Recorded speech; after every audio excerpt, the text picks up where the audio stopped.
पुंडलिकावरदे विठ्ठल श्री ज्ञानदेव तुकाराम पंढरीनाथ भगवान की जय। माऊली ज्ञानेश्वर महाराज की जय। जगद्गुरु संत श्री तुकाराम महाराज की जय। कोटलेश्वर भगवान की जय। अगस्त्य भगवान की जय। अलंकापुरी पुण्य भूमि पवित्र जिथे नांदतो ज्ञान राजा सुपात्र तया ठविता महापुण्य राशी। नमस्कार माझा सद्गुरु ज्ञानेश्वरासी। नमो सद्गुरु तुकया ज्ञानदीपा। नमो सद्गुरु सच्चिदानंद रूपा। नमो सद्गुरु भक्त कल्याण मूर्ति। नमो सद्गुरु भास्करा पूर्ण कीर्ती। जयांची किर्या स्मरण होय सकल विद्यांचे अधिकरण। तेची वंदो श्री चरणाचे श्री गुरूंचे नमस्कार आता। तमेव शरणं गच्छ सर्वभावेन भारत। तत्प्रसादात् परां शान्ति स्थानं प्राप्यसि शाश्वतम्। तया अहं वाचा चित्त अंग देवोनिया शरणरेग। महोदरी काव्यांग हृदयाले जैसे मग तयाची प्रसादे। सर्वोपशांती प्रमदे कांतु होनिया स्वानंदे स्वरूपी चिरमसी। संभूती जेने संभवे विश्रांती जेथे विसंबे। अनुभूती अनुभवे अनुभव दया तिये निजात्मपदी चाराओ। होवो ठाकसी अव्ययो मने लक्ष्मी नाव पार्था तुला। माऊली महावैष्णव श्रीमंत श्री ज्ञानेश्वर भगवान आणि भगवान गोपाल श्री कृष्णजींनी धर्मक्षेत्र कुरुक्षेत्रावर अर्जुनाला सांगितलेली श्रीमद भगवद्गीता आणि त्या गीतेवर ज्ञानेश्वर महाराजांनी ज्ञानेश्वरीच्या रूपाने सुंदर अशी केलेली टीका। त्या ज्ञानेश्वरीतील किंबहुना श्रीमद भगवद्गीतेतील 18वा अध्याय आणि 18व्या अध्यायामधील अत्यंत सुंदर अत्यंत समर्पक असा श्लोक आजच्या या दुःखद प्रसंगी प्रवचन रूपी सेवेकरता निवडला। तमेव शरणं गच्छ सर्वभावेन भारत तत्प्रसादात् परां शान्ति। तमेव शरणं गच्छ सर्वभावेन भारत। सर्व भावांनी युक्त होऊन जो भगवंताला शरण जातो तमेव शरणं गच्छ सर्वभावेन भारत तत्प्रसादात् परां शान्ति।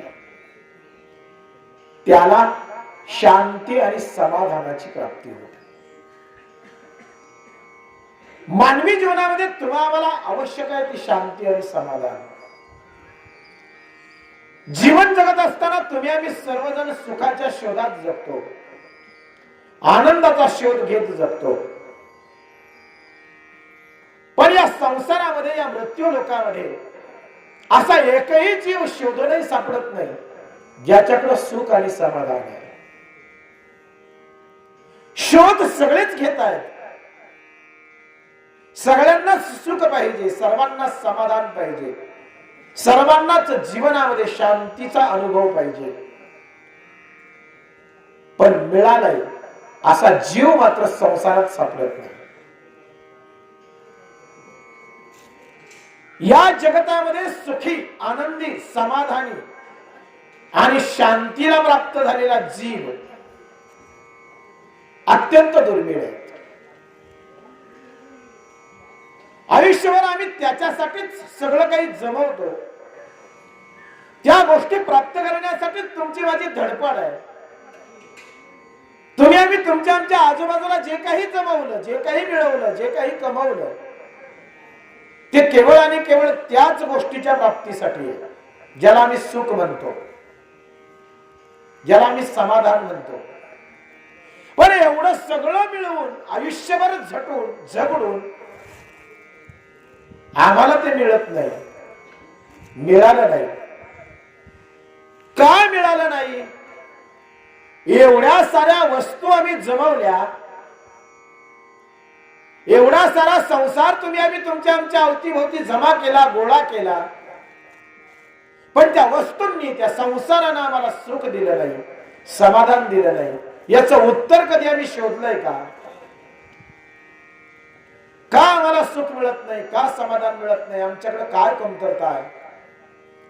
एवढ्या सगळ्या वस्तू आम्ही जमा केल्या, पण एकही वस्तू अशी नाही ज्या वस्तूने आम्हाला समाधान दिलं, सुख दिलं आहे का? घर बांधलं पण सुख मिळालं नाही, पैसा कमवला पण सुख मिळालं नाही, जमिनी घेतल्या पण सुख मिळालं नाही, घरामध्ये घर भरलं वस्तूंनी पण सुख मिळालं नाही. का मिळालं नसेल? एक सांगू का? ज्या वस्तूंच्या योगानं तुम्ही आम्ही सुखाची अपेक्षा करतो, मुळातच त्या वस्तू सुख देण्यासाठी सक्षम नाहीत. बघा, ज्या वस्तूंकडून तुम्ही आम्ही सुखाची अपेक्षा करतो त्या वस्तूच मुळात दुःखाच्या संसारापासून निर्माण झाल्यात. मी नेहमी सांगतो, विषाच्या वेलीला अमृताच्या फळांची अपेक्षा करू नये. जी वेलच विषाची आहे, अशी विषरूप वेलीपासून आम्ही जर अमृताच्या फळांची अपेक्षा करत असू तर ते चुकीचं आहे. खरं ना? विषाच्या वेलीला फळही विषारीच येतात, बर का? म्हणून अमृताची फळं कधी लागत नाहीत. तस संसाराच्या वेलीला सुखाची फळं कधी येत नाही, कारण संसार दुःख मूळ, चहूकडे विंगळ, विश्रांती नाही कोठे. संसार दुःख मूळ आहे, दुःख बांधवडी आहे हा संसार, सुखाचा विचार नाही कोठे. ज्या संसारामध्ये तुम्ही आम्ही रममान झालो, ज्या संसारामध्ये तुम्ही आम्ही रमलो, मुळातच तो संसार दुःख रूप आहे. हा मृत्यू लोक दुःख रूप आहे. जिथं तुम्ही आम्ही जन्म घेतला तो भूलोक दुःख रूप आहे. आणि जो मुळातच दुःखांनी भरलाय तिथं सुख कशी मिळायची? या वस्तू ज्या काही निर्माण झाल्यात ना, त्या सुद्धा संसारापासून निर्मित आहेत. तुम्ही आम्ही तुमच्या आमच्या अवतीभोवती जे जमवलंय ना, ते सगळं संसारापासूनच निर्माण झालंय. म्हणून म्हटलं, विषाच्या वेळेला अमृताची फळं येत नसतात. तसं संसारापासून निर्माण झालेल्या कोणतीही वस्तू सुख देण्यासाठी सक्षम नसते. आम्ही नेमकं वस्तूंकडून सुखाची अपेक्षा करतो. आम्हाला वाटतं घर बांधले की आम्ही सुखी होऊ, बँकेतला बॅलन्स वाढवला की सुखी होऊ, जमिनी घेतल्या की सुखी होऊ, गाडी घेतली की सुख मिळेल, हीच अपेक्षा आहे ना आमची. पण मिळत नाही. का मिळत नाही? तर त्यांच्याकडे ते देण्यासाठी त्या वस्तू सक्षम नाहीतच आहे. एक सांगा, कुणाकडे मागावं? ज्याच्याकडे आहे त्याच्याकडे मागावं. ज्याच्याकडे नाहीच आहे त्याच्याकडे मागण्यात काय अर्थ आहे? खरंय ना? ज्याच्याकडे आहे त्याच्याकडे मागितलं पाहिजे. त्या वस्तूंकडे सुख, आनंद, समाधान नावाची वस्तूच नाहीये आणि आम्ही त्या वस्तूंकडे सुख मागतोय. कुठून देणार त्या? म्हणून ज्या ज्या जीवानं संसाराकडून सुखाची अपेक्षा केली तो प्रत्येक जीव दुःखी आहे. म्हणून संतांनी सुद्धा छातीला हात लावून विचारलं, जगी सर्व सुखी असा कोण आहे? हा अनुभव आहे, हा तुमचा अनुभव आहे, हा माझा अनुभव आहे, हा सर्वांचाच अनुभव आहे. कुणाला मिळाले सुख? कुणालाच नाही. कुणाला मिळाली शांती? कुणालाच नाही. का मिळाली नाही? कारण जिथं आम्ही अपेक्षा करतो आणि ज्याच्याकडून आम्ही अपेक्षा करतो ते सुख आणि शांती देण्यासाठी सक्षम नाही, त्याच्याकडे नाहीच आहे ते. मग आम्ही काय केलं पाहिजे? जिथं आहे तिथं शोधलं पाहिजे, जिथं प्राप्त होतं तिथं गेलं पाहिजे. ती जागा, ते ठिकाण, तो पत्ता आम्हाला माहित असला पाहिजे. आणि तोच पत्ता या श्लोकात दिलाय. तुम्हाला समाधान पाहिजे ना, सुख पाहिजे ना, मग एक काम करा, तमेव शरणं गच्छ सर्वभावेन भारता तत्प्रसादात पराम शांती. तिथं तुम्हाला शांती आणि सुखाचा अनुभव येईल. शरणागती अत्यंत महत्वाची आहे. माणसं शरण होऊन, नम्र होऊन जगायला तयार नाहीत. प्रत्येकाला कुठला ना कुठला तरी अहंकार आहे, कसल्या ना कसल्या गोष्टीचा अहंकार आहे, अभिमान आहे, आणि त्यामुळे वाकत नाही. बरं का, अहंकाराचा आणि अभिमानाचा गुणधर्म सांगू का, ज्याच्याकडे अहंकार आणि अभिमान आहे ना, तो कधीच वाकत नाही. त्याला वाकायला आवडतच नाही. आणि जो वाकत नाही ना, त्याला कधीतरी मोडून पडावं लागतं, तुटून पडावं लागतं, है ना. वाकणारे तुटत नाही, कारण ते लवचिक असतात. बरं का, वाकणारे तुटत नाही. म्हणून आमची माय मराठी आम्हाला सुंदर म्हण शिकवते, महापुरे झाडे जाती तिथे लव्हाडे वाचती. महापुरानं झाडाच्या झाड उंदळून पडली, लव्हाडे मात्र टिकून राहिले महापुरामध्ये. मग लव्हाडे का टिकले? झाड एवढी मजबूत असताना का बरं उन्मळून पडली? त्याचं कारण आहे, ती वाकली नाही. महापुरामध्ये झाडं वाकली नाहीत म्हणून मोडावं लागलं. लव्हाडे जसा प्रवाह येईल ना तशी वाकली म्हणून टिकली. म्हणून एक लक्षात घ्या, वाकतात तेच टिकतात. जे वाकत नाही ना त्यांना मोडावं लागतं. म्हणून अभिमानाने अहंकार करणारे कितीतरी असे महाबली, रथी महारथी पण संपले.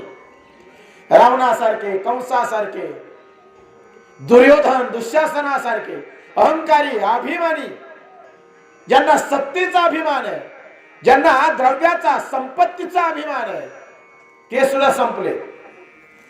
रावणाची लंका सोन्याची आहे, संपावं लागलं, मोडावं लागलं, पडावं लागलं धुळीमध्ये.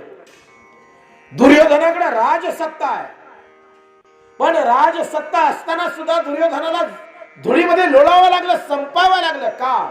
अहंकार, अभिमान. बर का, आम्हाला दुसरं कोणी मारत नाही. आमचा सर्वात मोठा शत्रू आहे ना अहंकार आहे.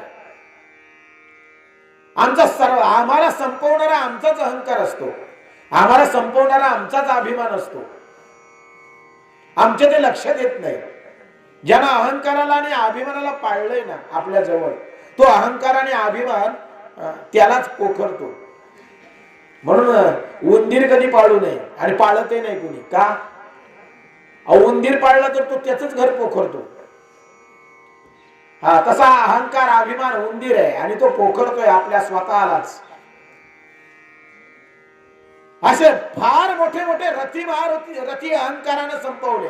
आणि म्हणून संतांनी नेहमी सांगितलं, नम्र व्हा, अहंकार सोडा, अभिमान सोडा. जीवन जगत असताना नम्रतेने जीवन जगा. नम्र झाला भूता तेने कोण दिले अनंता. जो नम्र झाला त्यानं भगवत प्राप्ती करून घेतली. वाकणाऱ्यांना ईश्वराची प्राप्ती आहे. बर का, जो झुकतो ना त्याला सन्मान मिळतो. बघा ना तुम्ही, ताठरतेने जेवढी कामं होत नाही ना तेवढी वाकल्यामुळे होतात. तुम्ही अभिमानानं, अहंकारानं एखाद्याला काम सांगाल ना, समोरचा ऐकणार नाही. पण हात जोडून सांगाल ना, बाबा करतो का तेवढं, लगेच म्हणतो करतो. शेवटी नम्रतेला महत्व आहे ना महाराज. तुम्ही जेवढं नम्र व्हाल ना तेवढी तुमची उंची वाढेल. लक्षात घ्या, माणसं संपत्तीचा अभिमान करतात, इस्टेटीचा अभिमान करतात, शक्तीचा अभिमान करतात, संपत्तीचा अभिमान करतात, बरं का, आणि स्वतःला मी मोठा आहे समजतात. अहंकारानं कोणी मोठा झालाच नाही आजपर्यंत, कोणीच नाही झाला, कोणीच नाही झाला. मग मोठा कोण असतो? एक सांगू का, जो वागतो ना तो मोठा असतो. तुम्ही जेवढं वाकाल ना तेवढी तुमची उंची वाढते. हे आमच्या लक्षात येत नाही. म्हणून संतांनी लहानपण मागितलं. तुकाराम महाराजांसारखा अधिकार कोणाचा? ज्यांना जगद्गुरु म्हटलं गेलं आणि ज्या तुकोबारायांनी 5वा वेद गाथा निर्माण केला, त्या तुकोबारायांचा अधिकार सर्वसामान्य नाही. वारकरी संप्रदायाचा कळस ज्यांना संबोधलं गेलं ते तुकाराम महाराज सर्वसामान्य नाही. तुकोबारायांचा अधिकार रामेश्वर शास्त्रांनी सांगितला, म्हणे रामेश्वर भट्ट द्विजा तुका विष्णू नाही तुझ्या. जे प्रत्यक्ष ज्यांची तुलना भगवान विष्णूंशी होते ते तुकाराम महाराज लहान आहेत नाही. पण तेच तुकाराम महाराज म्हणतात, मज पामरा हे काय थोरपण पायीची वाहन पायी भरी. मी पायातली वाहन आहे. तेच तुकोबा म्हणतात, लहानपण देगा देवा मुंगी साखरेचा रवा. लहानपण मागतायत संत, लहानपण. मला लहानच राहू दे, मला नम्रच राहू दे. पण तुकोबांची उंची सर्वांना माहित आहे. अनु रेणुया थोकडा तुका आकाशा एवढा. आकाशा एवढा असलेला तुकोबा नम्र होतो, वाकतो, झुकतो. म्हणून त्यांच्यासाठी देवही राबतो. संतांच्या सेवेसाठी देव आला. संतांची सेवा देवानं केली, संतांची कामं देवानं केली. का माहितीये का? कारण ते वाकले, ते शरण गेले, शरण. म्हणून मगाशी मी सांगितलं, अहंकार आणि अभिमान असला की माणसं शरणागतीकडचे विचार करत नाहीत. बरं, आणि शरण कुणाला गेली की जाऊन जाऊन कुणाला जातात? संपत्तीला शरण जातात, इष्टेटीला शरण जातात, तिथं वागतात, तिथं झुकतात. पण ज्यानं जन्माला घातला आणि ज्याच्यामुळे आम्ही जिवंत आहोत, ज्याच्यामुळे आमचा जिवंतपणा आहे, त्या परमेश्वराला, त्या ईश्वराला मानायला सुद्धा माणसं तयार नाहीत. काय म्हणाले? कोणाला कोणाचं नाव घ्यायला सांगताय, कोणाला शरण जायला सांगताय? आम्ही तुमच्या ईश्वराला मानतच नाही. जर आम्ही मानतच नाही तुमचा देव, तर त्या देवाला आम्ही का शरण जाऊ? ईश्वराला न मानणारे भरपूर आहेत, पण त्यानं काही फरक पडत नाही. तळ हाताने कधी सूर्य झाकला जात नाही, नाही का? तळ हात डोळ्यांसमोर लावला तर त्याच्यापुरता झाकला जाईल, जगासाठी तो लोप नाही पावत. जगासाठी सूर्य आहेच, फक्त ज्यानं तळ हात लावला त्याच्या डोळ्यांना तो दिसत नाही, म्हणून तो म्हणला जरी ना सूर्य नाही तरी त्यानं काही फरक पडत नाही. तसं तळ हातानं सूर्य झाकणाऱ्यांची संख्या भरपूर आहे, त्याचा काय फरक पडत नाही. देव नाही म्हणणारे भरपूर आहेत, त्याला काय फरक नाही पडत. तो आहेच की. कारण माणसं देवाला शरण जा म्हटल्यानंतर माणसांना असं वाटतं, काय हे परमार्थ अध्यात्म सांगत बसतात, काय देवाला शरण जा सांगायला. पण एक सांगू का, त्याच्याशिवाय पर्यायच नाही. त्याच्याशिवाय पर्याय नाही. अंतिम ध्येय, अंतिम साध्य तेच आहे. आम्हाला तिथंच जायचं आहे. तुम्ही कितीही बाहेर मिळवा, तुम्हाला जे मिळवायचे ते समाधान तुम्हाला कधीच मिळणार नाही. ते फक्त आणि फक्त मिळतं परमार्थामध्ये. जा, अनुभव घ्या, कळेल. परमेश्वर आहे की नाही हा वादच करू नका, कारण तो वादाचा मुद्दाच नाहीये. तो वाद विवादाचा मुद्दाच नाहीये, तो अनुभवाचा भाग आहे. नाही म्हणणाऱ्यांना अनुभव येतोच आणि आहे म्हणणाऱ्यांचा काही प्रश्न नाहीच आहे. पण जे नाही म्हणतात त्यांनाही कळतं. मोठे मोठे सर्जन ते सुद्धा वरबोट करतात ऑपरेशनच्या आधी. ते म्हणतात बाबा मी प्रयत्न करतो, पण यश द्यायचं की नाही कुणाच्या हातात आहे? मग सर्जननं ज्याच्याकडे बोट केलं तो देव आहे, बर का? आणि म्हणून असं काही नाहीये की देव कुठं मंदिरामध्येच असतो किंवा कुठं तीर्थयात्रेला गेल्यावरच त्याचा अनुभव येतो, असं काही नाहीये. जळीस्थळी काष्टी पाशाणी सर्व ठिकाणी आहे. देव तुमच्यात आहे, देव माझ्यात आहे, माझ्या अंतरंगात आहे. माझा जिवंतपणा ही त्याच्या अस्तित्वाची प्रचिती आहे. मी जिवंत आहे, मी बोलतोय म्हणजे तो आहे.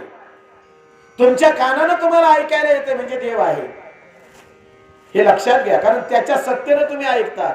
त्याची सत्ता नाही तर ऐकणंही नाही, बघणंही नाही. देखवी ऐकवी एक नारायण.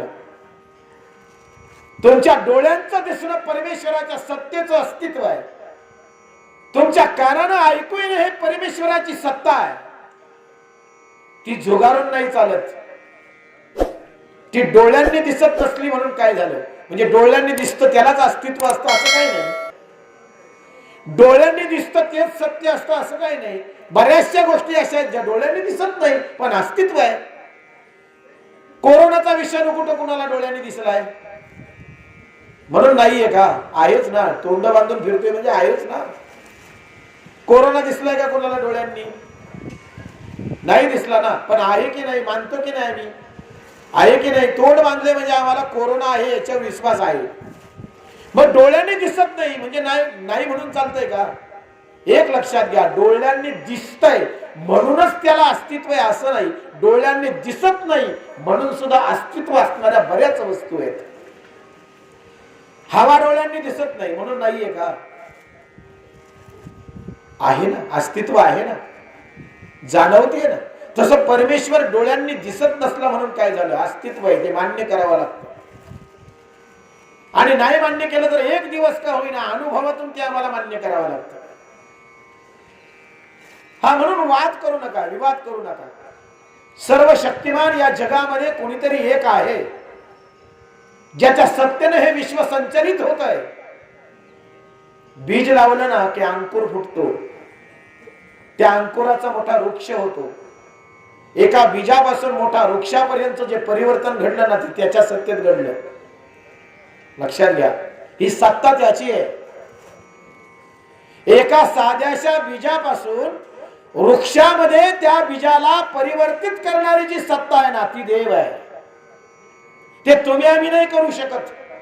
तुम्ही आम्ही फक्त पाणी घालू शकतो, खत टाकू शकतो, त्याची जोपासना करू शकतो, पण त्या अंकुरापासून मोठा वृक्ष बनवण्याचं काम फक्त त्याच सत्तेत होतं. सत्ता जुगारू नका. ती पावलं पावली तुम्हाला आम्हाला प्रचिती देते. ईश्वराची प्रचिती ही पावलं पावली आहे. ती फक्त मंदिरातच मिळते किंवा तीर्थयात्रेलाच मिळतं असं नाहीये. आम्ही भ्रम करून घेतलाय, आमची समजूत चुकीची आहे. आम्हाला वाटतं फक्त मंदिरातच देव आहे, बाकी दुसऱ्या ठिकाणी नाहीये. आम्ही फक्त मंदिरामध्ये जाऊन त्याच्या पुढे झुकतो म्हणजे तिथंच देव आहे असं आम्हाला मान्य आहे. आता काही मंदिरातही जात नाही ती गोष्ट सोडा. वर्ष मंदिराचा पत्ताच सापडला नाही बऱ्याच जणांना. तो भाग वेगळा आहे. पण म्हणून तिथंच त्याचं अस्तित्व आहे असं अजिबात नाहीये. जळी स्थळी काष्टी पाषाणी प्रत्येक ठिकाणी त्याची प्रचिती आहे. ती अनुभवानं कळते, डोळ्यांनी दिसत नाही. डोळ्यांनी दिसत नाही म्हणून मग अशी म्हटलं बऱ्याच गोष्टी डोळ्यांनी दिसत नाहीत म्हणजे त्या नाही आहेत असं अजिबात नसतं. जुगारू नका.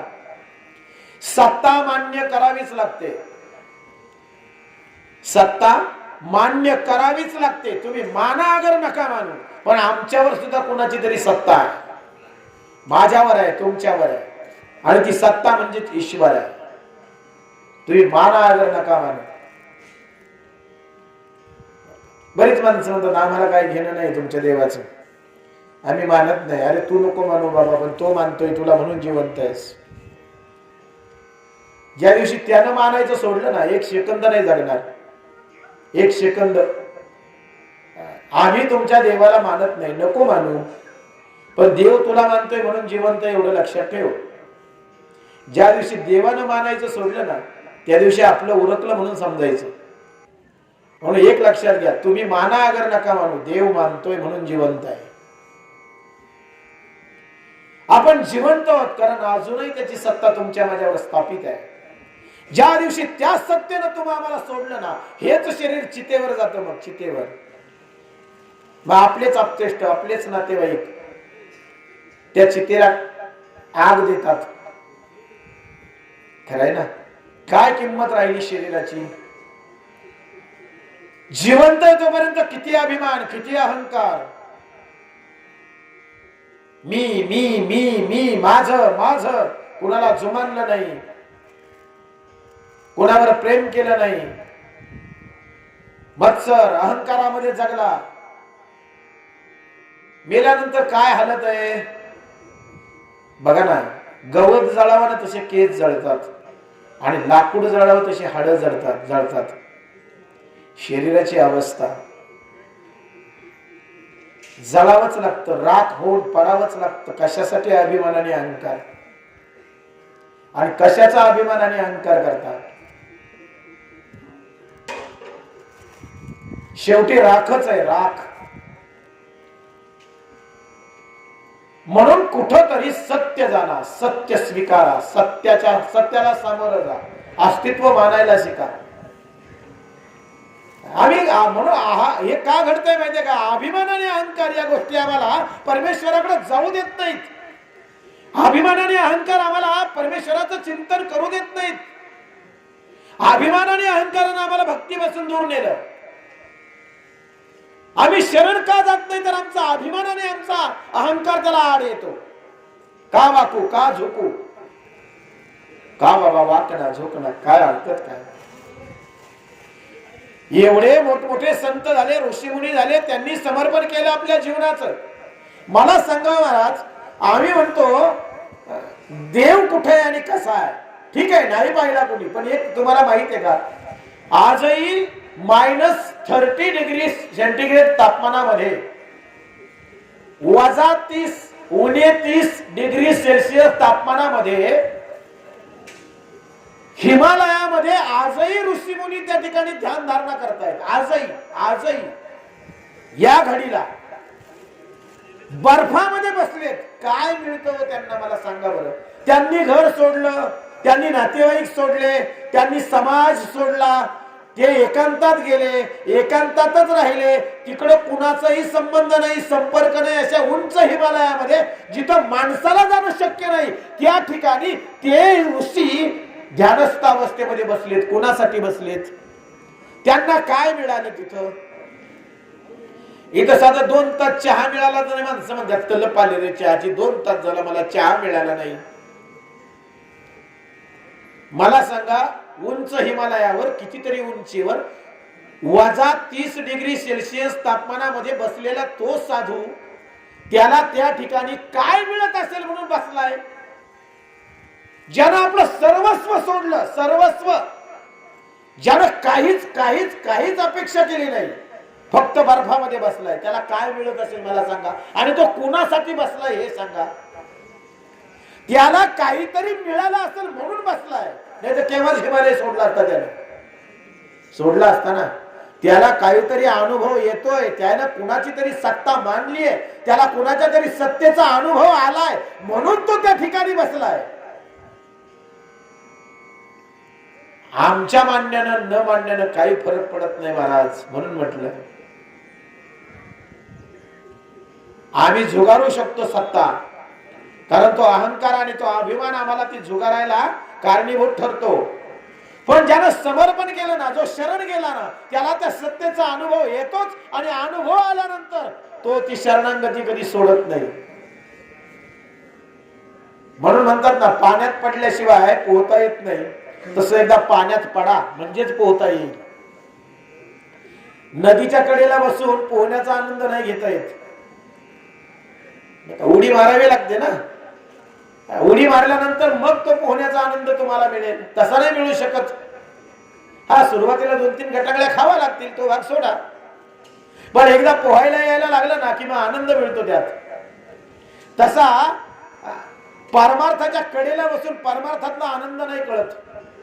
भक्तीची नदी वाहतीये, त्या नदीच्या कडेला बसून कशी आहे भक्ती ते नाही कळणार. उडी मारा म्हणजे कळेल.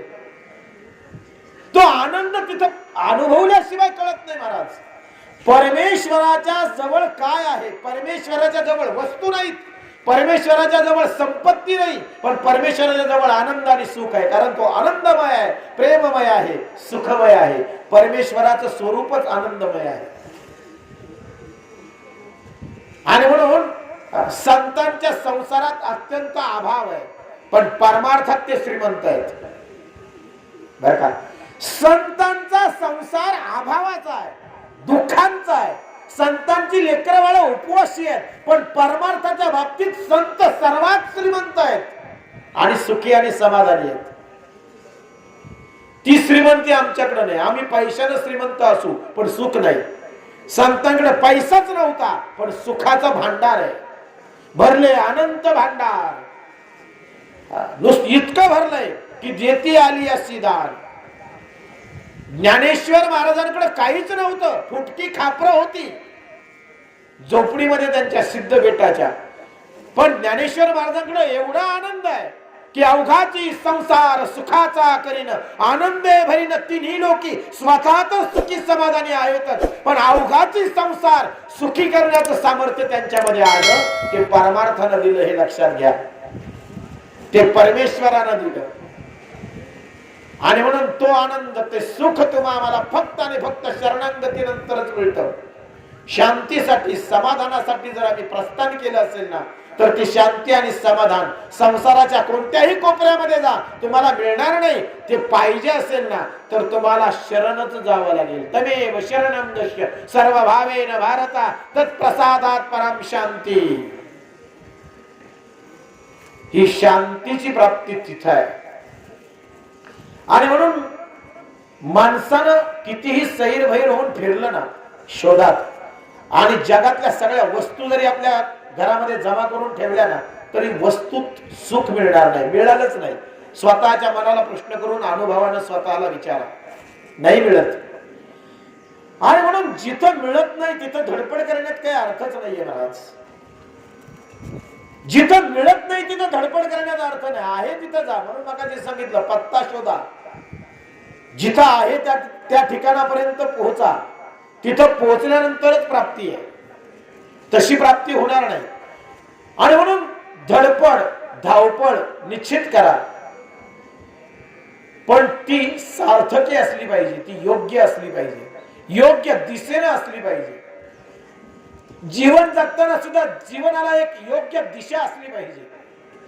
ती दिशा जोपर्यंत आम्ही ठरवत नाही ना, आणि त्या दिशेने आम्ही जोपर्यंत वाटचाल करत नाही ना, तोपर्यंत जीवन सुद्धा सैरभैरच असेल. आणि आमचं जीवन सुद्धा सैरभैरच असेल. इकडे तिकडं ते ओढाळ वासरू असतं ना, ओढाळ वासरू नुकतंच जन्माला आलेलं, ते वासरू आहे ना विनाकारण इकडून तिकडे पळत असतं. ते नुकतंच जन्माला आलेलं वासरू शेपटीवर करतं आणि नुसतंच पळतं इकडून तिकडं, पण त्या पळण्याला काही अर्थ नसतो. कुठं जायचंय, कुठं पोहोचायचंय काही माहित नाही. फक्त पळायचं आणि पळायचं, पळता पळता पडायचं, धडपडायचं, पुन्हा उठायचं, पुन्हा पळायचं. त्या वासराचं हे सारखं नित्य चालू आहे. कुठं पोहोचायचं त्याला माहित नाही. त्या वासरासारखं आमचं चाललंय. कुठं जायचंय माहित नाही, काय मिळवायचंय माहित नाही, कशासाठी जगतोय माहित नाही, काय करायचंय माहित नाही. जगतोय. इतर जगतात त्याप्रमाणे आम्ही जगतोय. साचेबंद जीवन झाली. चौकटीत आम्ही स्वतःला बांधून घेतलं. तो जसं जगला तसं मलाही जगायचं. कधी आम्ही याच्या व्यतिरिक्त बाजूला जाऊन विचार करत नाहीत. तो विचार आम्ही केला पाहिजे. चाकोरीच्या बाहेर जाऊन कुठेतरी आम्ही आमच्या जीवनाकडे बघितलं पाहिजे, डोकावलं पाहिजे. चाकोरीच्या पलीकडे गेलं पाहिजे, चौकट ओलांडली पाहिजे, उंबरठा ओलांडला पाहिजे. आम्ही एक मर्यादा ठरवून घेतल्या, त्या मर्यादेतच जगायचं, त्याच्या पलीकडे जायचंच नाही. असं कसं चालेल? मर्यादेच्या पलीकडे काहीतरी आहे. ती एक चौकट कुठेतरी आम्ही आमच्या आजूबाजूला जी बांधून ठेवली ना, ती चौकट कुठेतरी आम्ही मोडली पाहिजे. तो उंबरा कुठेतरी ओलांडला पाहिजे, मग डोकावा. आम्ही काय केलंय, आमचं घर, आमचं परिसर, बस एवढंच आमचं जग. अहो त्याच्याही पलीकडे आहे की, गावाच्याही पलीकडे तालुका आहे की, तालुक्याच्या पलीकडे जिल्हा आहे की, जिल्ह्याच्याही पलीकडे राज्य आहे, राज्याच्या पलीकडे देश आहे, देशाच्या पलीकडे जग आहे, जगाच्या पलीकडे विश्व आहे, विश्वाच्या पलीकडे आकाशगंगा आहेत, गॅलेक्सीज आहेत, कितीतरी सूर्यमाला आहेत, त्याच्याही पलीकडे काहीतरी आहेत, कितीतरी ब्रह्मांड आहेत. दृष्टी व्यापक झाली पाहिजे. दृष्टी व्यापक, विचार व्यापक झाला पाहिजे. हा व्यापक विचार, व्यापक दृष्टीच खऱ्या अर्थानं आम्हाला व्यापकतेकडे घेऊन जाणार आहे. ईश्वर हा मर्यादित नाहीये, मूर्तीमध्ये साठवलेला तेवढाच ईश्वर नाहीये, तो व्यापक आहे. ती व्यापकता आम्हाला कळली पाहिजे, ती व्यापकता आम्हाला समजली पाहिजे. कारण ईश्वर हा व्यापकतेतून अनुभवाला येतो. तो अनुभव आम्हाला समजला पाहिजे. आणि तो अनुभवासाठी शरण जाण्याशिवाय पर्याय नसतो बर का. तो दृष्टीने दिसत नाही, पण अनुभवाने कळतो. तो किती मोठा आहे तो दृष्टीने कळला नाही. अर्जुनाला दिव्य दृष्टी देऊन सुद्धा परमेश्वराचं विश्वरूप त्याच्या दृष्टीत सामावलं नाही. भगवान श्रीकृष्णांनी विश्वरूप दाखवलं, पण ते विश्वरूप अर्जुनाच्या दृष्टीत दिव्य दृष्टीत सामावलं नाही, कारण तो दृष्टीत सामावला जाऊ शकत नाही. शेवटी अर्जुन त्या विश्वरूपाला शरणागत झाला, शरण गेला. मी तुला शरण आलोय परमेश्वरा. शरण गेल्यानंतरच अनुभव आला, हे लक्षात घ्या. म्हणून परमेश्वराची व्यापकता सुद्धा कळायची असेल तर शरण गेल्याशिवाय कळत नाही. हे शरणागती जोपर्यंत तुम्ही आम्ही स्वीकारत नाही ना, तोपर्यंत तुम्हा मला तुमच्या माझ्या जीवनामध्ये समाधानाने सुख मिळूच शकत नाही, मिळूच. आणि म्हणून वस्तू जमा करा पण त्यात वेळ जाईल. संसार जमा करा पण मिळालेलं आयुष्य तिथं खर्ची होतंय याचं भान ठेवा. कारण गेलेली वेळ पुन्हा येणार नाही, गेलेला क्षण पुन्हा मिळणार नाही. हे आयुष्य एकदाच आहे. आता गेलेला क्षण तुम्ही तुमच्या आयुष्यात पुन्हा कधीच मिळवू शकत नाही, कधीच प्राप्त करू शकत नाही. म्हणून उठा, सावध व्हा रे आता. उठा, सावध व्हायला सांगितलंय. व्हा रे सावध, सोडा माया आशा. सावध व्हायला सांगितलं. उठा, जागे व्हा रे आता. स्मरण करा पंढरीनाथा, भावे चरणी ठेवा माथा. चुकवी व्यथा जन्मांच्या. उठा, जागे व्हा रे आता. जाग व्हायला सांगितलं, शरण जायला सांगितलं. म्हणून जोपर्यंत आम्ही स्वतःमध्ये जाग होत नाही ना, आणि जोपर्यंत शरण जात नाही ना, तोपर्यंत बाहेर कितीही काहीही कमवा, शांती आणि समाधानाची अनुभूती कधीच मिळू शकत नाही. म्हणून स्थिर होणं, एका जागेवर बसणं, स्थिरत्व प्राप्त करणं. जीवनामध्ये जोपर्यंत स्थिरत्व नाही ना, तोपर्यंत परमेश्वराची अनुभूती येऊ शकत नाही. परमेश्वराच्या अनुभूतीसाठी स्थिरत्व फार महत्वाचं असतं. एका ठिकाणी चित्त स्थिर होणं, एका ठिकाणी स्वतःला समर्पित करणं. एकाच ठिकाणी. जेव्हा अनेक ठिकाणी मन लागतं ना, तेव्हा ते मन विभागलं जातं. आमचं प्रेम पैशावर आहे, आमचं प्रेम घरावर आहे, आमचं प्रेम बायकोवर आहे, आईवर आहे, मुलांवर आहे, विभागलं गेलं. म्हणून आपुला तो एक देव करून घ्यावा. बस, आपुला तो एक देव, तो आपुला करून घ्यावा. बस, तो एकच आपला आहे आणि तोच आपला आहे. म्हणून मी नेहमी सांगतो, संसारात जमवलेल्या वस्तू आणि कमवलेल्या, संसारामध्ये कमवलेल्या वस्तू आणि जमवलेल्या व्यक्ती फक्त स्मशानापर्यंत येतात, त्याच्यापुढे कोणीच येत नाही. तुम्ही जेवढ्याही वस्तू जमवल्यात, जेवढ्याही व्यक्ती कमवल्यात, त्या स्मशानापर्यंत सोबत करतात, त्याच्या पुढे नाही. आणि म्हणून एकच तुमचा आणि माझा आहे, तो म्हणजे परमेश्वर, ज्याच्या सत्तेनं तुम्ही आम्ही जिवंत आहोत. तुमची माझी आई तुमच्या माझ्या जेवढी जवळ नाही, तुमचे माझे वडील तुमच्या माझ्या जेवढे जवळ नाही, तुम्ही स्वतः तुमच्या जेवढे जवळ नाहीत ना, तेवढा ईश्वर आपल्या जवळ आहे. फक्त त्या अनुभूतीनं कळतं. तो अनुभव फार महत्वाचा असतो आणि तो अनुभव शरणागत झाल्याशिवाय येत नाही, हे तितकंच महत्वाचं आहे. आणि म्हणून श्लोक फार महत्वाचा आहे. तमेव शरणं गच्छ सर्वभावेन भारत. भारत हे अर्जुनाचं नाव आहे. तमेव शरणं गच्छ सर्वभावेन भारतः तत्प्रसादात् परम शांती. तिथं शांतीची अनुभूती येते. आणि म्हणून परमेश्वराला शरण जाणं, भक्ती आणि परमार्थामध्ये स्वतःला समर्पित करणं, हेच तुमच्या माझ्या जीवनाचं अंतिम ध्येय असावं.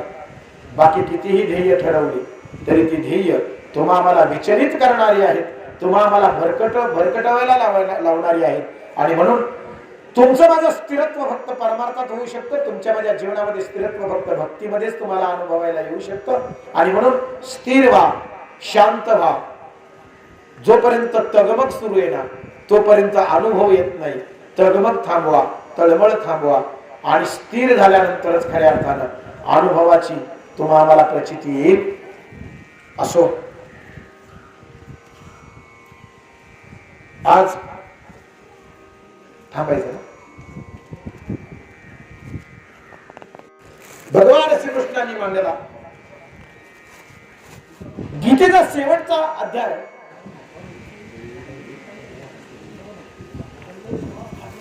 म्हणून एक महत्वाचा आणि अत्यंत सुंदर तत्व या ठिकाणी परमेश्वरानं, भगवान श्रीकृष्णांनी तुमच्या माझ्या समोर मांडलं.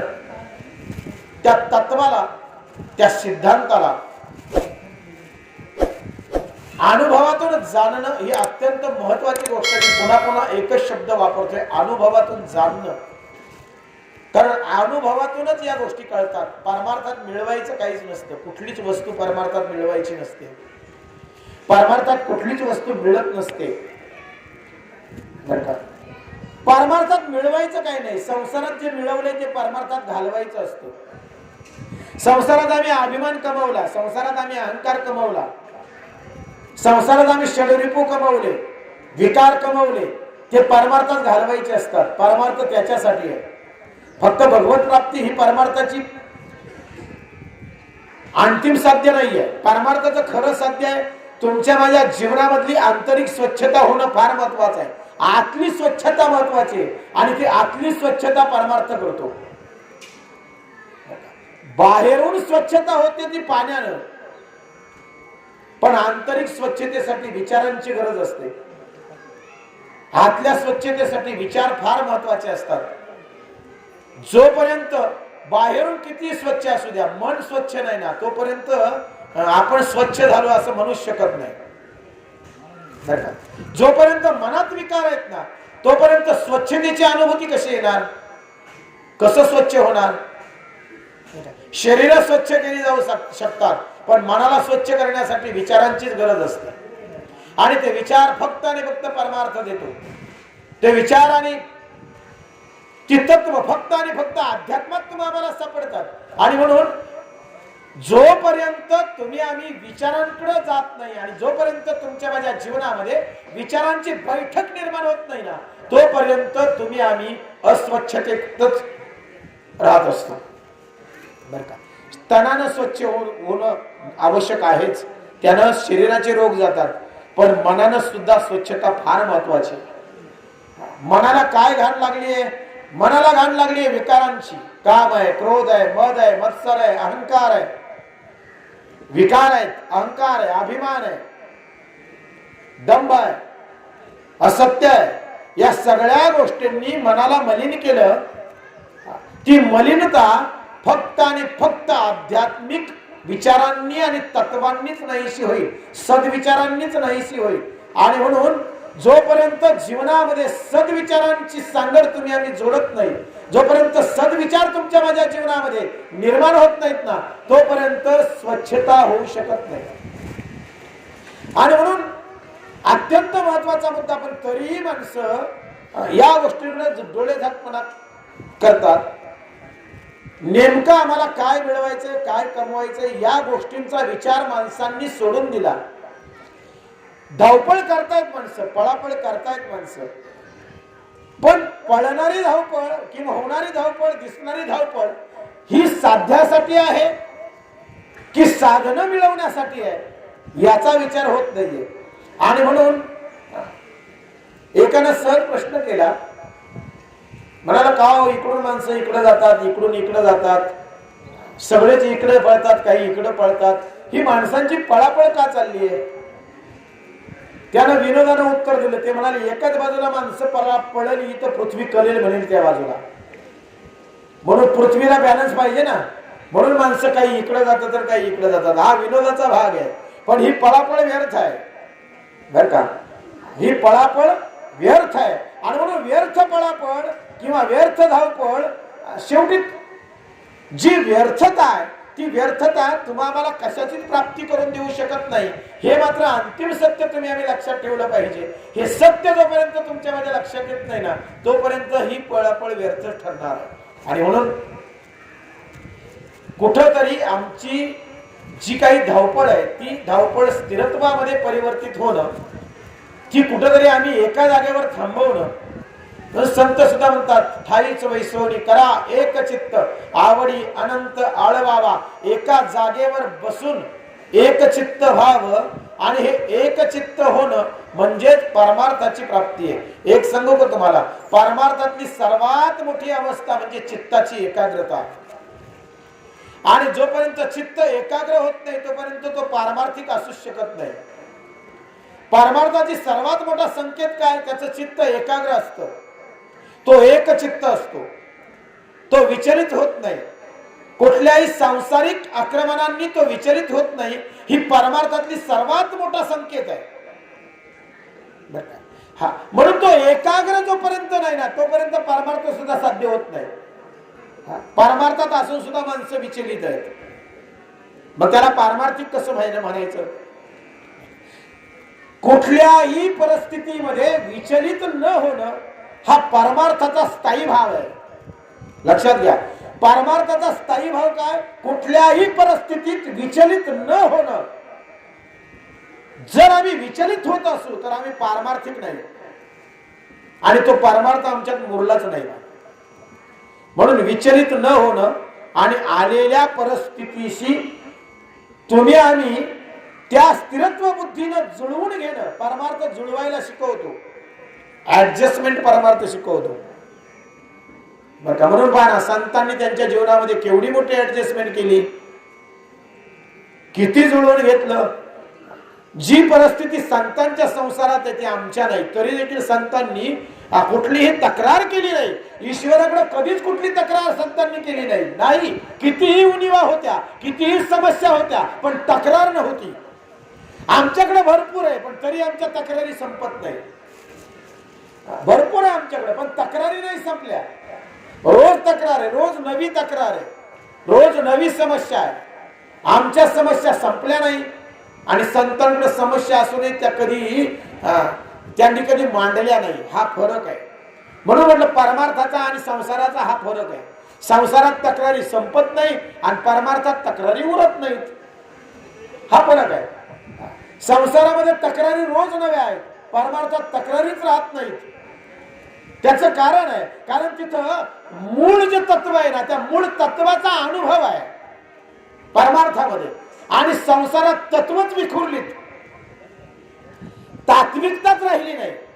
ही तात्विकता न राहिल्यामुळं सगळंच कसं गोंधळात झालंय, सैरवैर झालंय. चाललंय काय अडचण नाही. ज्याला ऐकायचं ते ऐकतायत, ज्याला नाही ऐकायचं ते नाही ऐकत. त्याला काय प्रवचन ऐकलंच पाहिजे असं थोडंच आहे, असं काही नसतं. ज्याला ऐकायचं ते ऐकतात, ज्याला नाही ऐकायचं ते नाही ऐकत. शेवटी स्थिरत्वाची बाब आहे ना. बऱ्याच जणांना बऱ्याच समस्या असतात, मग त्या समस्या कशा सोडवायच्या त्याच्यावर कुठेतरी चर्चा चालते. काही ना काही समस्या नसतात, मग ते बिचारे ऐकतात. ठीक आहे, ऐकलं पाहिजे. म्हणून ही ज्याच्या त्याच्या मानसिकतेवर अवलंबून असलेली बाब आहे. आणि परमार्थ मानसिकता स्थिर ठेवण्याचं काम करतो.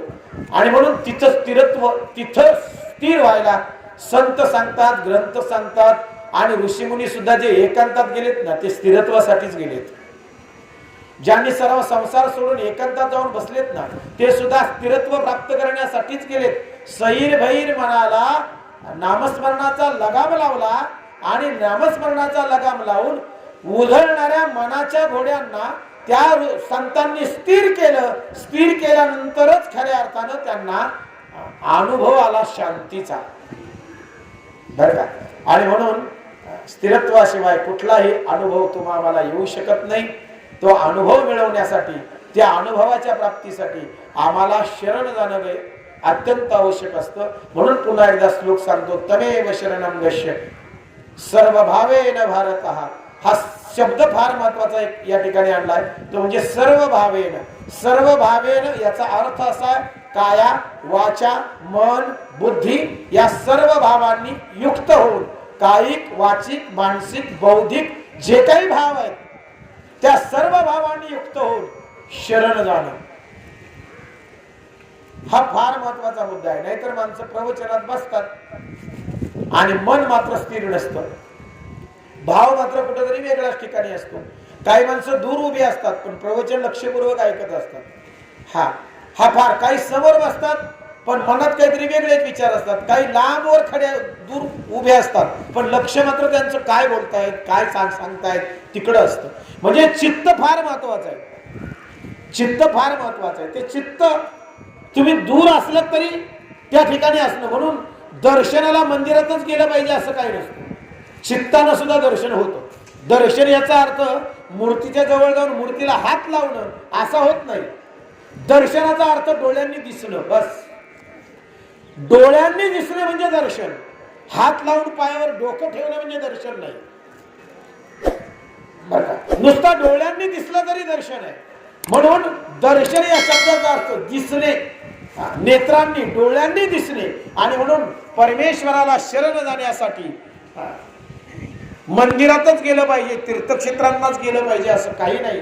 तुमचं मन त्याच्या पायाजवळ स्थिर झालं, मनात येथे धाव घेई राहे विठ्ठलाचे पायी, त्याच्या पायाजवळ मन स्थिर झालं की परमार्थ साधला.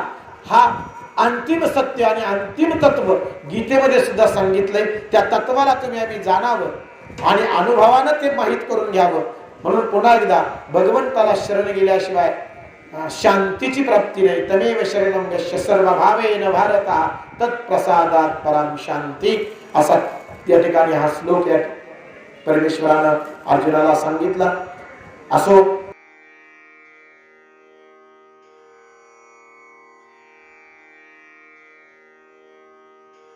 आत्मके देवे येणे वाग्यज्ञे तोषावे, तोषोनि मज द्यावे पसाय दान हे. जे खळांची व्यंकटी सांडो, तया सत्कर्मी रती वाढो. भूता परस्परे पडो, मैत्र जीवांचे. दुरिताचे तिमिर जाओ, विश्वस्वधर्म सूर्ये पाहो. जो देवांशील तो तेला प्राणी जात. वर्षत सकळ मंगळी, ईश्वर निष्ठांची मांदियाळी.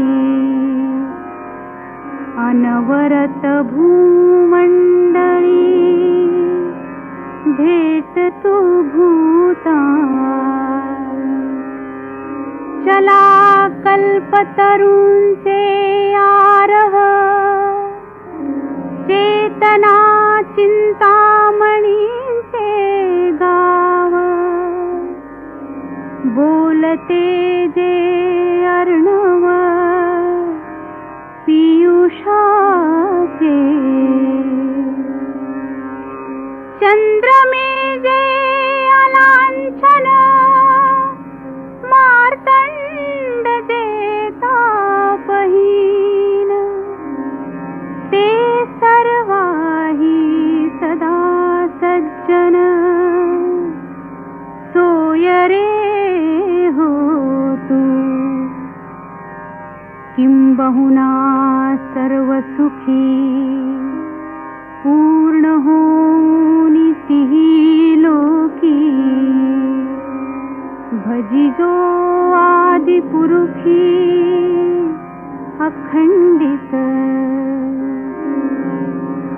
आणि ग्रंथोपजीविये, विशेषी लोकीये. दृष्टादृष्ट विजये, हो आवे जी. येथ